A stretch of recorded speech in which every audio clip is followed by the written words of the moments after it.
Welcome. Today in front of me SONY Xperia XZ2, and I'll show you how to change notification sound on this device. So first you should go into the settings application and then tap on the sound section. Now just scroll a little bit down to the notification sound, tap there. Now we got this, can you see selected the notification sound Vega. We can change it to the another one from the available sounds, or also we can set here the add the our custom notification sound if you want. But how you can do that, you can see on our HardReset YouTube channel the another video tutorial. So I'll go just with the default one.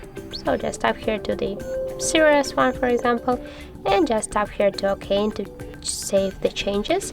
And as can you see, we just save our notification, change our notification sound to the another one.